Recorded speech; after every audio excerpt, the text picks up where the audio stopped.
காசுகள், நீங்கள் ஓடி சம்பாதிக்கிற இந்த சொத்துக்கள் எல்லாம் உங்களுடைய கபருக்குள் பாய் விரித்து படுத்துக் கொள்ளும் என்று நினைக்கிறீர்களா? உங்களுடைய சம்பாத்தியத்தில் கூட ஒரு கபனாடை கூட உங்களுக்கு வாங்க மாட்டார்களே.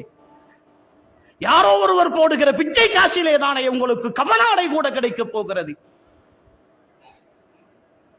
இந்த நிலையில் இருந்து கொண்டு ரப்பை சந்திக்கிற தைரியத்தை எப்படி கொண்டிருக்கிறீர்கள் உறவுகளே?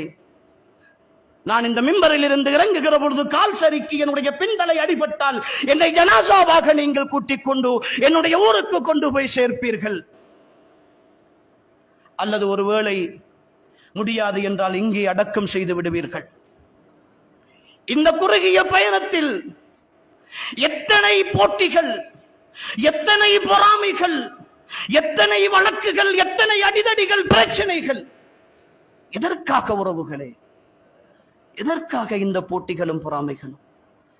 வாழ்க்கையின் யதார்த்தத்தை புரிந்து கொள்ள இன்னும் எத்தனை இழப்புகளை சந்திக்க போகிறோம். யுத்தத்தை சந்தித்தோம், கொரோனாவை சந்தித்தோம்,